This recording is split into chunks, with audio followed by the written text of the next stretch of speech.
গায়ে হাত, এফআইআর। অপরূপা পোদ্দারের বিরুদ্ধে এফআইআর। ধৃত স্বামী মার মুখী অপরূপা। কি ঘটলো আজ দেখুন একবার। পুলিশের গায়ে হাত অপরূপা। শ্রীরামপুর থানায় অপরূপার বিরুদ্ধে মামলা। পুলিশের কাজে বাধা, হামলা সহ একাধিক অভিযোগ। আগামীকাল প্রাক্তন সাংসদকে থানায় তলব। দিদি কি বলবেন দিদি? দিদি কি বলবেন দিদি? দিদি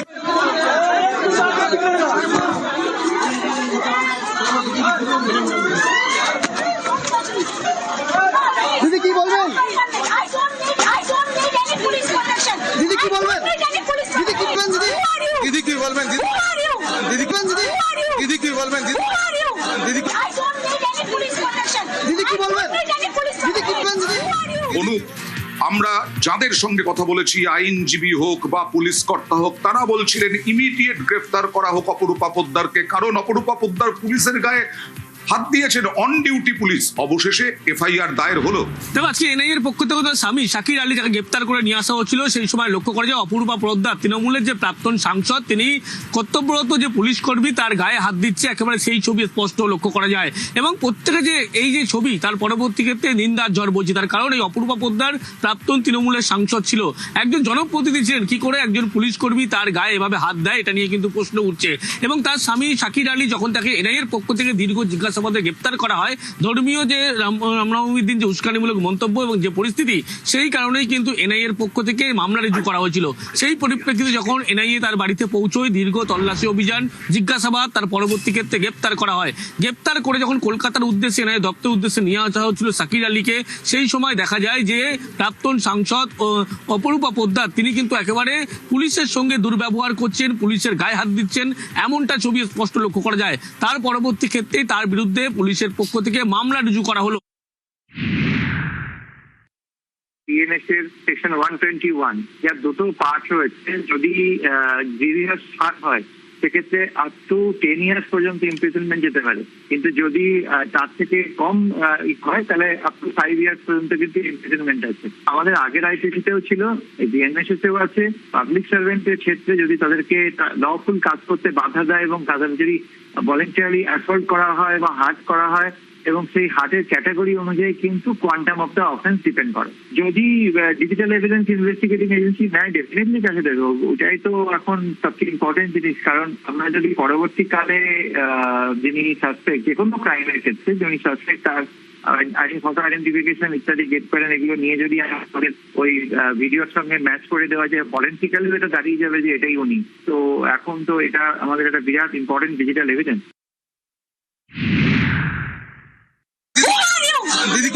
বারবার করে মুখ্যমন্ত্রী হুঁশিয়ারি দিচ্ছেন যে গুন্ডা দমন আইনে বিশেষ করে পুলিশের গায়ে হাত দিলে, সরকারি সম্পত্তি ভাঙচুর করলে ক্ষতিপূরণ দিতে হবে, জেল খাটতে হবে। আবারও চলে যাব অনুপের কাছে। অনুপ, কোন কোন ধারা দেওয়া হয়েছে এবং তার শাস্তির বিধান কি আছে ভারতীয় ন্যায় সংহিতায়?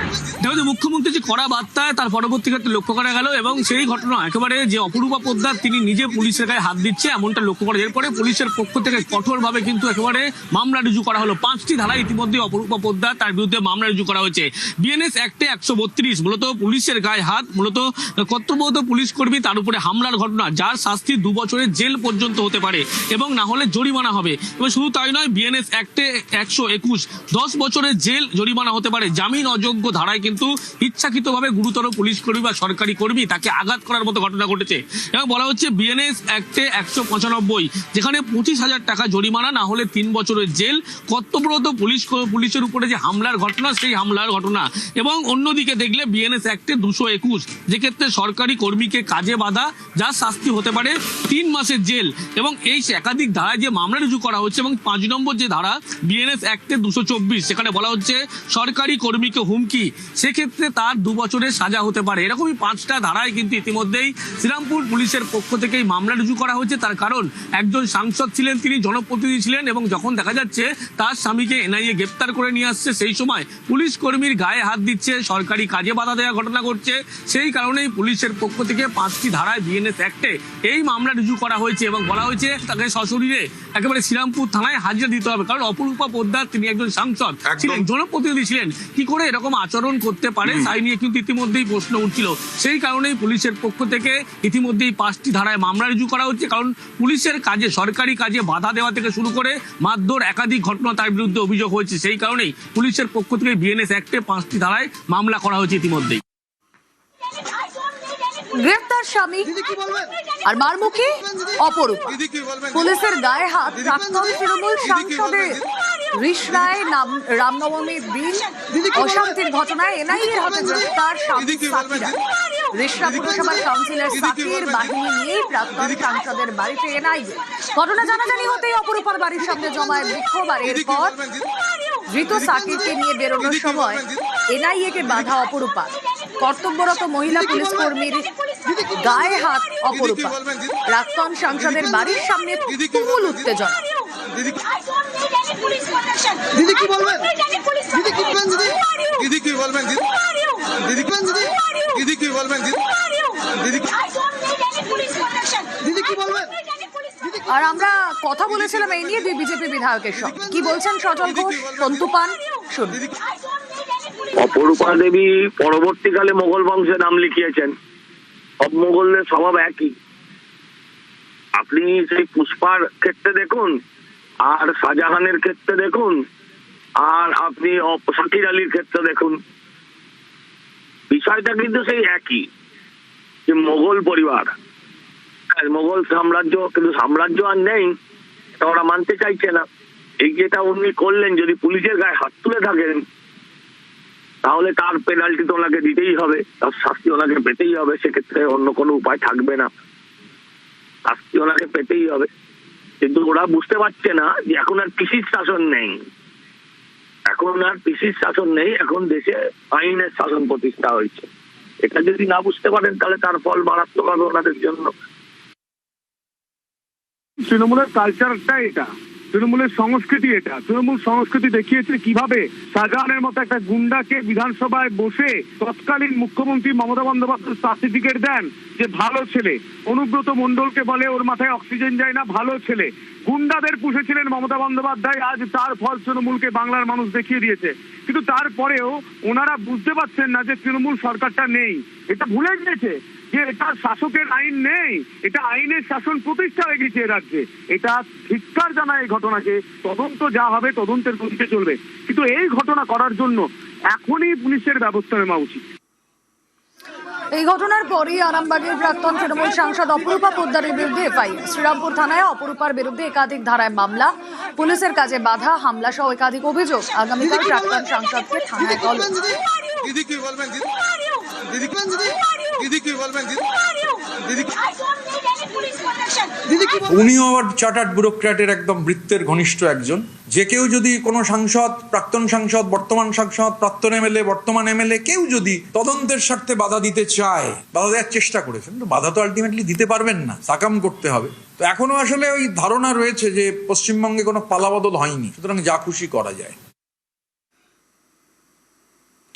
2023 হুগলির রিষড়া, রামনবমীর হিংসা। আর সেই মামলাতেই প্রাক্তন তৃণমূল সাংসদ অপরূপা পোদ্দারের স্বামী সাকির আলীকে গ্রেফতার করল এনআইএ। উদ্ধার 20 রাউন্ড কার্তুজ।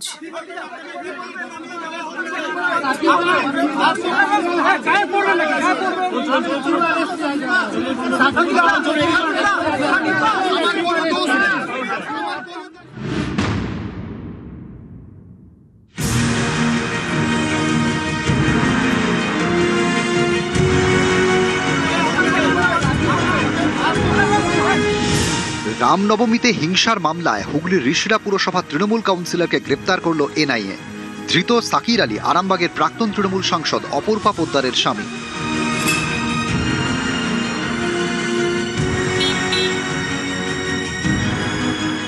মঙ্গলবার সকালে রিষড়ার প্রাক্তন তৃণমূল সাংসদের বাড়িতে পৌঁছয় এনআইএ। বাড়ি ঘিরে ফেলেন কেন্দ্রীয় বাহিনীর জওয়ানরা। এরপরই শুরু হয় সাকিরকে জিজ্ঞাসাবাদ। জিজ্ঞাসাবাদের পর গ্রেপ্তার।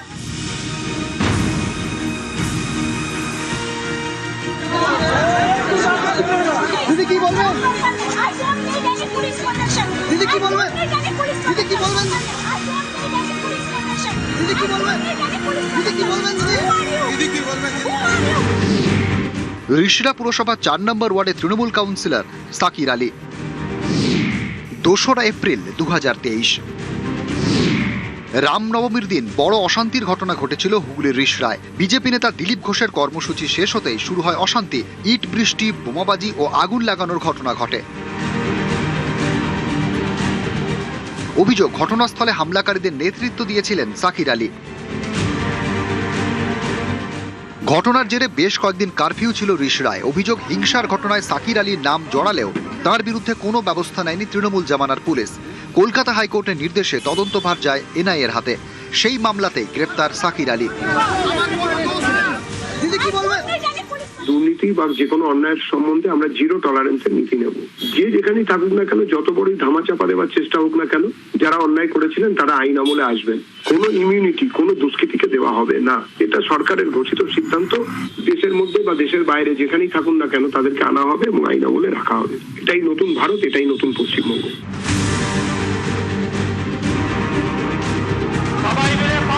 গুন্ডা দমনে বিল পাশ করিয়েছে বিজেপি সরকার। মুখ্যমন্ত্রী শুভেন্দু অধিকারী বুঝিয়ে দিয়েছেন, কোন রকম অশান্তি গুন্ডামি তাঁর সরকার বরদাস্ত করবে না। তারপরই রামনবমীতে অশান্তির মামলায় গ্রেপ্তার তৃণমূল কাউন্সিলর সাকির আলী। দিদি কি বলবেন দিদি কি বলবেন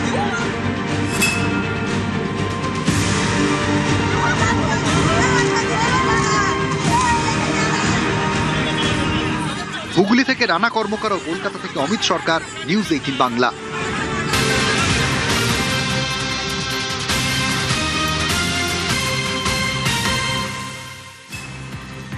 অপরূপা স্বামীর কাছে 20 রাউন্ড কার্তুজ। আজই সাকির আলীকে গ্রেফতার করে এনআইএ।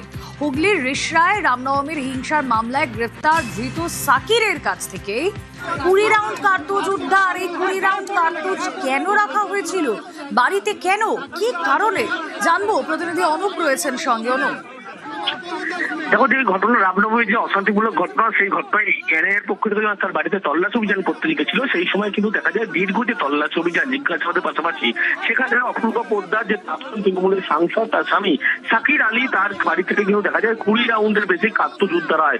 এই বিপুল পরিমাণ কার্তুজ কি কারণে তার বাড়িতে রাখা হয়েছিল এবং তার স্ত্রী অর্থাৎ অপূর্ব পোদ্দার এবং সাকির আলী দুজনেই জনপ্রতিনিধি, এবং সেক্ষেত্রে জনপ্রতিনিধি হয়ে বাড়িতে কিভাবে এত পরিমাণ কার্তুজ রাখার কি উদ্দেশ্য ছিল, এই সমস্ত বিষয় কিন্তু বারবার সাকির আলীকে জিজ্ঞাসাবাদ করা হয়। প্রতিটি জিজ্ঞাসাবাদে একাধিক অসঙ্গতি ছিল। রামনবমীর যে গন্ডগোল, সেই গন্ডগোলেরও একাধিক তথ্য জানতে চাওয়া হয়। সেখানেও কিন্তু অসঙ্গতি, একাধিক তথ্য গোপন করেছিল।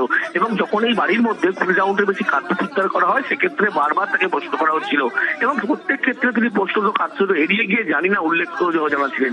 পরবর্তী ক্ষেত্রে এনআইএর পক্ষ থেকে তাকে গ্রেপ্তার করা হয়। ইতিমধ্যেই এনআইএ দপ্তর সেখানে তাকে নিয়ে আসা হয়েছে এবং এই বিপুল পরিমাণ কার্তুজ জনপ্রতিনিধির বাড়িতে কি করতে ছিল, এই গোটা বিষয় কিন্তু জানার চেষ্টা করছে। এবং এই বিপুল পরিমাণ যে কার্তুজ কেন রাখা হয়েছিল, উদ্দেশ্য কি ছিল, এর পিছনে কারণ কি ছিল, এই গোটা বিষয় কিন্তু হেফাজতে নেওয়ার পরে জিজ্ঞাসাবাদ করে এনআইএ আধিকারিক তারা জানতে চায়, এমনটাই জানাচ্ছে। ওকে।